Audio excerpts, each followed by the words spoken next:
Welcome to the Headley Highlight Show's Headley Headspaces. The Headspaces are a series of thoughts and musings I have during the course of the week, and then I chew all over them and I bring them to you. And this week's Headspace is called The Levers for Regime Change, the Whole of Society Approach. 2 days ago, I was watching Piers Morgan Uncensored. He had a guest on his show called Richard Weinstein. Eric Weinstein is an American investor and a financial executive, and he has a podcast called The Portal. And he was talking to Piers Morgan about the National Endowment for Democracy and the U.S. Agency for International Development, USAID. And the reason he was talking about these two organizations is because he was trying to explain this current scandal that is being discussed in our media at the moment in relation to these two organizations, the National Endowment for Democracy and the U.S. Agency for International Development. He made reference to an Israeli press conference that was held after the 7th of October attacks. And they said something similar to this. We are like the Truman Show. We make everything like the Truman Show. Everything is controlled by us behind the scenes. Their experience is everything normal. Businessmen and marketing men. Everything showrooms.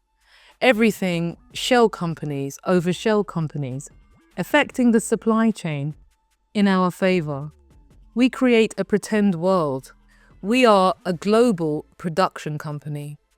Now just think of that in light of the type of reporting you've heard about the genocide in Gaza and who is often portrayed as the victim in that genocide.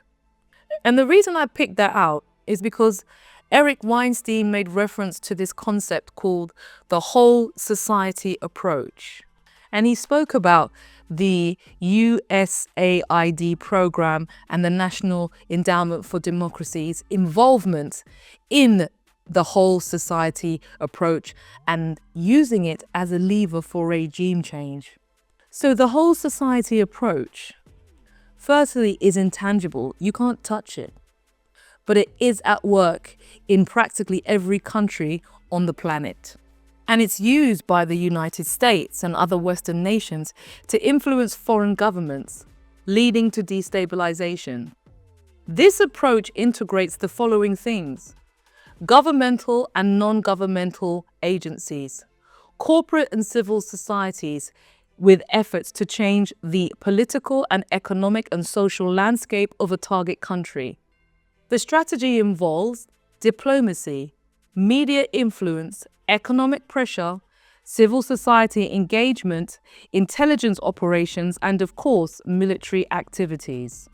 The reason I want us to have this understanding is because these agencies have been used for the last how many years to destabilize countries and to create circumstances which allow American foreign policy and Western foreign policy ideas, initiatives to thrive so that it becomes favorable to them, maintaining their position of effectively dominance and control. Now, when you heard conversations about USAID and the National Endowment for Democracy, you were not told about the covert operations that it has been funding and has been involved in. Instead, you were sold a misconception of its role in the world. These two organizations are a branch of the intelligence service of the United States, funded by the taxpayer. And whilst they have many laudable social programs, they also have been integral in destabilizing several countries for several years. In my research, I was looking for particular patterns of this whole society approach being used to destabilize countries. And there is a litany of examples. Let's focus on Africa. In 2011, the legitimate government of Muammar Gaddafi was overthrown.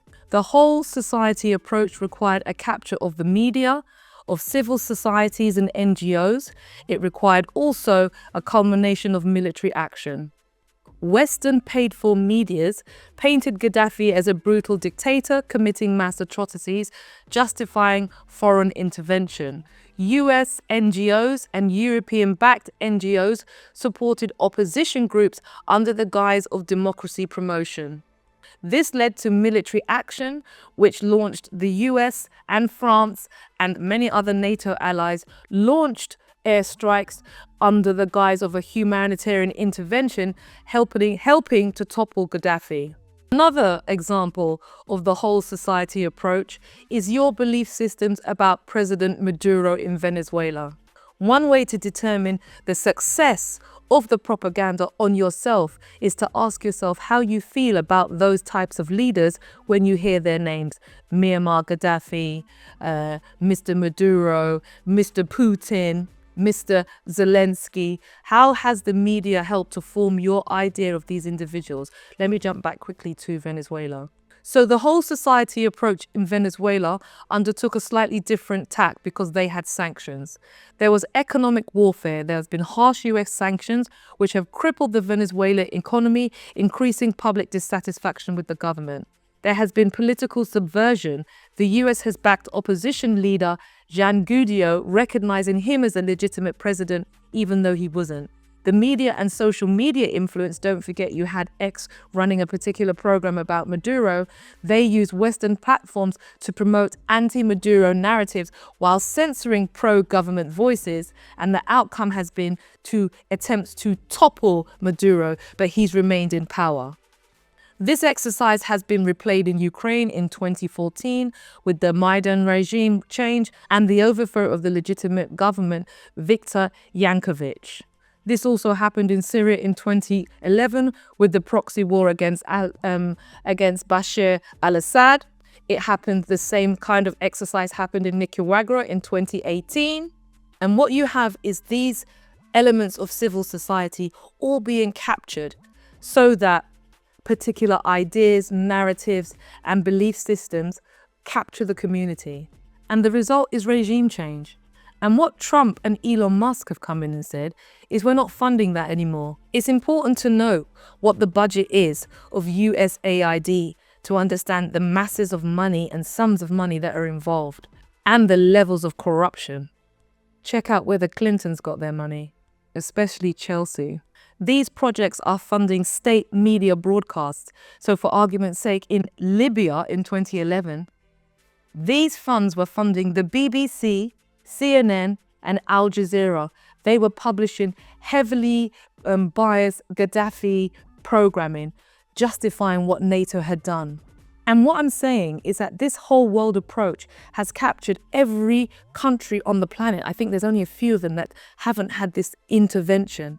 Think about the number of military bases America has. There are 800 military bases all around the globe. Why do those countries accept it? Think about what's happening right now between Israel and Palestine. These countries have already been captured. Think about Jordan. What's going on in Egypt? What's happening in Pakistan? What's happening right now in Romania where they've cancelled elections? What you often see presented in front of you is a Truman Show. And these state actors are undermining legitimate local community ideas and initiatives. How can democracy even be real when you have this type of interference?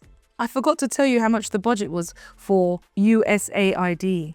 In the fiscal year of 2023, USAID managed over £40 billion in appropriations.